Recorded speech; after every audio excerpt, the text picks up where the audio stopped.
Hey everyone, so I wanted to tell a condensed version of my birth story because I suspect possibly no one will watch like the 5-hour rendition that I took time to create.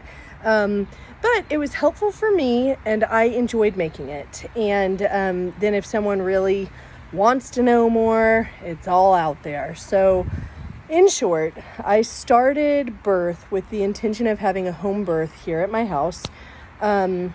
Started out vacuuming my house, my living room in particular, and that went on for like 3 or 4 hours until I could not keep going. I went to the shower and relaxed, and I thought I was only in there for like 20 minutes, but it ended up being several hours as well. My doula came around that time. I think I was actually going through transition by that point. And then the midwife came a few hours after that. And let's see, at that point, I entered kind of a state of timelessness. They call it labor land. And the story in my mind shifts from that point from a chronological to these things happened at some point, I don't know what. But I know that with my doula, we did a series of different position changes. We were using the rebozo, which is like a big scarf that they can use to put under your belly and hold it and shimmy it, and they can help you get in different positions. They can lift your belly up with it so that it takes some of the pressure off. And man, I was moving all over. I was like bouncing on the ball. I was hands and knees, like doggy style, like trying to get this baby to come out.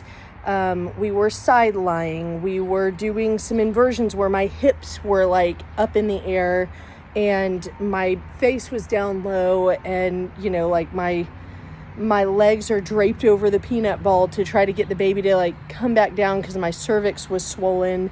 At one point I got into the pool because I was beginning to have the pushing contractions, and that's like your body takes over, man, and it's kind of involuntary in a way. I mean, I was still able to relax my muscles and everything, but it's kind of like a whoosh. And I was making some of the craziest noises I've ever heard come out of me. Like, so, and it doesn't hurt. That's the thing. Like, Hollywood depicts it, and, whenever you watch people go through it, it looks like it hurt, but in my case, it did not. It was challenging. It was a difficult thing, and I talk about that a lot in some of the other videos that I made that I will post. But I used hypnobirthing, and I focused a lot on breathing techniques.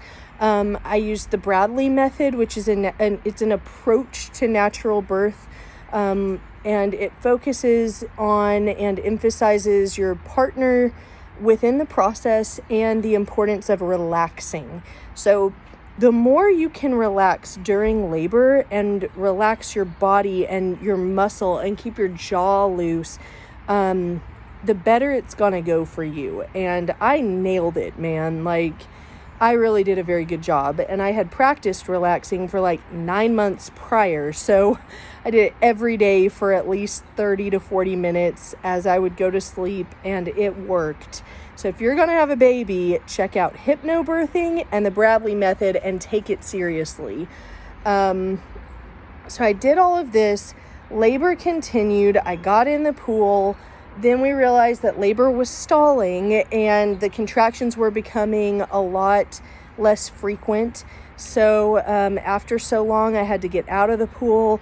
We did a number of different position changes. We were trying to get the swelling down in my cervix with different supplements and things like creams that they were like wiping on my cervix, and it would go down and then I wouldn't progress. They tried manually turning the baby, which is essentially when they stick their hand up inside of you and try to turn the baby's head so that it puts the pressure on the cervix in the right way so that it can come out. Because if the baby is like this, it's not coming out in the same way as if it's like this.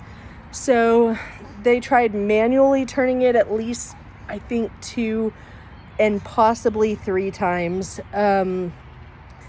And then finally, we're on like day 3 of all of this, and my labor has stalled to the point where the contractions went from being every like 1 to 2 minutes to now suddenly they're like 1 every 15 minutes and 1 every 20 minutes. And my water had already broken like a day and a half prior.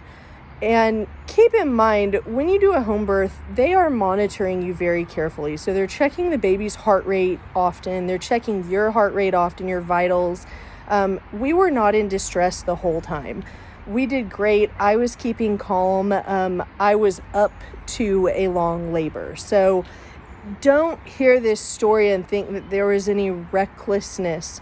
I did not want to transfer, and I wanted to do anything and everything I could to avoid transferring because I didn't want the domino effect of interventions. I didn't want to be pressured to do something I didn't feel comfortable with.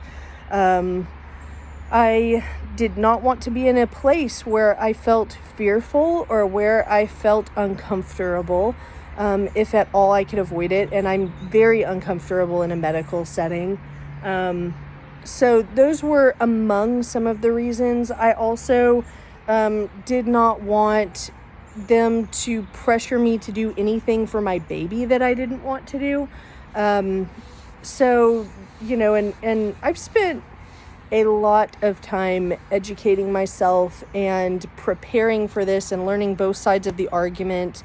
And as a result of coming up with the knowledge and formulating my answers to like what would I want and preferences based on what the experts say, because a lot of people respond whenever you're talking medical versus natural. And the medical side, when you go into these situations, if you have an opinion and you don't have an 8-year degree or a 6-year degree, it's not uncommon to be belittled and to basically have people imply or downright say, hey, you're not the doctor. You haven't studied for 6 to 8 years. You haven't, worked this as a career. Okay, well, I've read many books and I've watched many videos and I've interviewed people who are doctors, who are experts in their field, who have put in the time, and that's what I'm deriving my information and my opinion on, just like you did when you went to medical school. Because that is what they do whenever they go to medical school or any other, higher education. You're learning from an expert or, 12 experts. You're learning from a handful of people who have gone before you, who have taken time to dedicate a career and a lifetime to acquiring knowledge, condensing it down, and teaching it to you in a, 8-week track, a 12-week track, and then letting you go and make your own decisions and create your own practice. So, I don't need a 6 to 8 year degree to be able to make medical choices for myself or my children, or to be able to determine what I feel comfortable with, because a lot of people will say, oh, all that matters is a healthy delivery and a healthy baby and a healthy mom. That is not all that matters, not one bit. Some of the other things that matter are the emotional state of the mom, the emotional state of the baby. I was traumatized as an infant with effects that have carried through the rest of my life. In therapy since I was like a child as a result of some of the things that happened to me as an infant. So no, all that matters, meaning a physical a physically desirable outcome, that is not all that matters. The spiritual state of the person, the emotional state of the person, the comfort level of a person, those things matter just as much. And so those were values I had as I made these decisions. After a certain amount of time on day 3, we basically said, look, we have done everything we can do at home. There's nothing more that can be done. Labor is still stalled. We're going to give it 2 hours and then we're going to transfer in. And that's exactly what we did.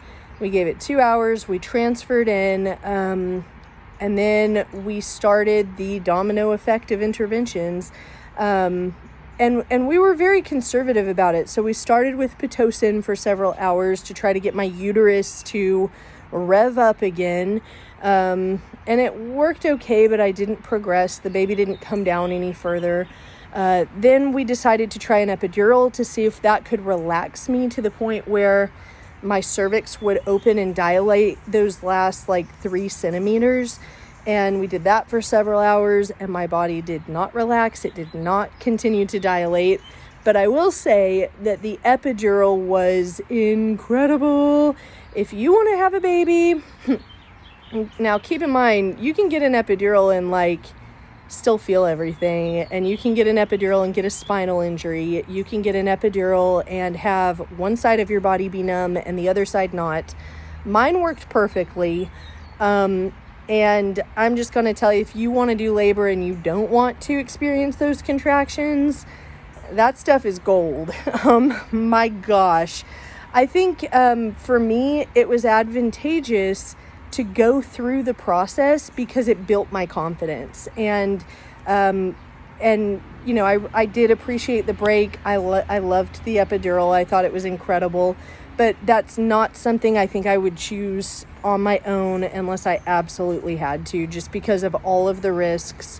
Some of the other issues that come up is when you have an epidural, it blocks certain chemical responses in your body, which also blocks it in the baby's body. So when the baby is born, it doesn't get certain hormonal responses through the process. Like during the last few minutes and seconds of labor, the baby will get a rush of oxytocin. And is that right? Oxytocin, I think so. And it's the love hormone, and the mom gets a rush also. And when you get an epidural, you don't really experience that in the same way. You don't have the same freedom of movement. You don't have the same control over your body, which was huge for me. But by that point, we were doing anything that we could to get the baby out because we're going on 4 days of labor. Oh, baby, you waking up? So those are, yawning. Oh, we might be waking up. We might just be repositioning ourselves for a nap. So, yeah, I mean, there were a number of trade-offs. But by that point, I knew I had done everything I could. So I had a peace and I had a reassurance of there's no way around this. This is the only way. And that's why I felt good about my decisions, which is important. Then, a few hours later after the epidural, my doctor came in and basically said, we have exhausted our resources. There's nothing that can be done. You're not dilating. If you had dilated, we might be able to try another manual turn. We might be able to try this or that. None of that is working. And I said, okay, C-section, I'm ready now. And, they gave me the medicine. That was a little bit rough because there was so much pressure on my chest and I had a sharp right pain in my right shoulder that went down my arm. And for, I don't know, maybe 20 or 30 minutes, I have no idea how long it took, but and granted, I say 20 or 30 minutes, and I think I spent 20 or 30 minutes in the shower in the tub, and I spent 3 hours. So what do I know about the timing? But for a short while, as they are giving me round after round of this medicine to prep me for surgery, That part was borderline unbearable, to the point, like the pressure on my chest and the pain in my arm. I almost said, just knock me out. Like, this is really distressing me. But I got through it. They let me keep my phone with me up near my head, and I was able to listen to Graham Cook. Very encouraging. I like his prophetic soaking stuff. It's basically like words of encouragement set to some relaxing music. Brandon came in, they started the surgery, and then they pulled the baby out. And when I saw her head was so oblong, I was afraid to touch it, and I don't know if I actually did, because I was just like, oh my gosh, like, I don't want to touch her head. And they did the whole delayed cord clamping. I was so thankful. And then they like got her in a diaper, and they say that they didn't wipe off all the vernix, but she looked pretty clean to me whenever I got her. I really wanted them to like leave that on her to protect her skin. That white, it's called vernix, but that white stuff a baby is coated in when they come out, if you can rub it into their skin and leave it on and don't wash the baby for like 2 or 3 weeks, it will seal their skin, and babies who have that experience are less prone to skin issues. They have stronger immune systems. Like, there's a number of studied, research-backed evidence for this practice. So I really wanted that. She looked pretty clean. I'm just saying. But I got my baby, and Brandon got to bless her and dedicate her to the Lord before walking over. I thought he was just walking slow because I thought he was afraid to walk with the baby. But then he later told me he was praying over her and just giving her to God in that moment. So that was really sweet. He said that was like an unspoken desire of his heart, and part of why he wanted to catch the baby if we had her at home. And then we had our hospital stay, which came with some good and some bad things. I would say 85 to 90% good experience, especially the nurses, with the exception of one night nurse who did not give a shit. Very unhelpful, and we were having a difficult night. Our room the first night was like stuck on 80 degrees no matter how low we would set the temperature. The baby was distressed. The baby had gas. No one could tell us what to do with it. So we're trying to like YouTube our answers. The nurses didn't have any tips or anything that night. And that was very frustrating, because we would call them and say like, look, the baby is queuing. She's hungry. She wants to eat, but she's like raising her legs up and screaming and arching her back, and her face is turning red, and she's not latching. And I think she has gas, and I think she's in pain. What do we do? You know, I haven't been around a baby in like 6-7 years. And surely as a nurse, you might have like a trick up your sleeve that you could just show us really quick. And they're just like, it's normal. Good luck. Okay, so that was our first night. And because of the baby's positioning, when she was in the birth canal, it cut off my urethra. So I was not able to pee for like 2 days afterwards, and had to keep a catheter in, which really grossed me out. Like, I do not like tubes and stuff all over the place. I don't like having an IV. It limits my range of motion, even though I know mentally it shouldn't, and that they say you can just walk freely and like move your arm around and all this whenever you have an IV. No, I like mentally I cannot get over it. So so that was real uncomfortable. And the food guy, that's one thing I just cannot. Every time the guy would come in, and keep in mind, they come in like 3 times for every meal. So they'll come in, they'll ask you what you want. They come in, they bring the food, and then they come in and they pick up the trays. And that's for every meal. And every time this burly man would walk in, because our room is set on 80 degrees, I'm like sprawled out starfish style with a catheter sticking out, no covers. And the guy is like walking in, hey, what do you want for breakfast? Congratulations on your baby. And like, there's no knocking, no announcement. The door to our hospital room wouldn't close, so it was always popping open, exposing me to anyone who was walking around in the hallway. And that went on for like 24 hours. The buttons on my bed didn't work. It was dreary because there was a very small window in the far corner. Like, there was not really a lot of natural sunlight. So that was rough. Then we got an incredible nurse. And I said to her, hey, I've had like 2 breakdowns.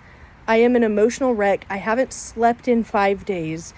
Brandon and I are fighting. I'm angry because I'm watching him sleep through my labor, delivery, and recovery. And he's acting exhausted.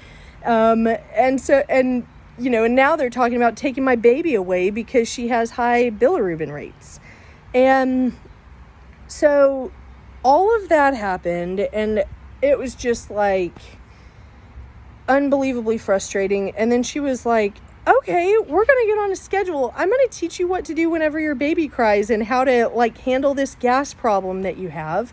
We're going to switch your room because I would be very upset and uncomfortable if I was in here also. And you guys are going to get through this. You're going to soar. And I was like, oh my gosh, like, you're a godsend. You are a godsend. I wish she could have been our nurse the whole time. And she was our nurse one more time over the weekend, but she helped a lot. And then there were 2 other nurses who were significantly helpful. We had a doctor on the last day who came in and wanted to know our birth control plans. And I basically said, we're going to do what we did before. It's, 95 to 98% effective, which is like charting and checking your cervical mucus. And then you either don't have sex or you use protection when you are ovulating. And he's like, I'm horrified for you. You're going to get pregnant again. And I was like, well, that's the goal. Like, I'd love to get pregnant again. I want to recover first. And because I had a C-section and we're dealing with a different type of recovery, I'm willing to spend more time on it. But yeah, that sounds fine. I would love to have another baby again as soon as I can, like as soon as possible. And I'm saying this in the hospital. Like, I truly had an incredible experience. So he's like, well, I recommend an IUD and blah, blah, blah. 1% of the people who try for a VBAC, who try for a home birth, have a horrible experience. They come back in, they practically lose their life, or their baby loses their life, yada, yada. And he's like, 1%. And then he's talking about this IUD. And I said, well, my sister had one and it went through her uterus and she almost lost her life. And he's like, well, that only happens in 1% of the cases of the people who have an IUD. And Brandon pops up and he's like, so what's the difference in the 1% of the people who have a bad VBAC and the 1% of the people who have a bad IUD experience? And the guy after that just decided he wanted nothing to do with us. And then, it took them, they said we'd get out around like noon or lunch, but we ended up being discharged around 6 p.m. That was a little bit distressing because by that point we were hungry, we were tired. It was like the end of the day. None of the pharmacies were open, so we couldn't get the pain medicine. And that was a big ordeal. Then we had to wait for them to give me more pain medicine because it had worn off and my pain was really bad at that point. And it stayed bad for another like 2 or 3 days, but because we ended up not being able to find a pharmacy in time and it's like Saturday night, no one's open on Sunday, I ended up just taking ibuprofen for a few days and that was enough. But I didn't have the confidence as I left the hospitals because I was in so much pain, so I was pretty upset. And then we got home. The first few days were challenging, to say the least, mostly because when we left our house, we left while we were in the middle of birth. So our home was set up for birth. If we had finished having the baby here at the house, the midwife, the doula, and Brandon would have kind of helped set things up for caring for the baby. But because we never got to that point, it was like we were doing all of that as soon as we get home, trying to eat dinner.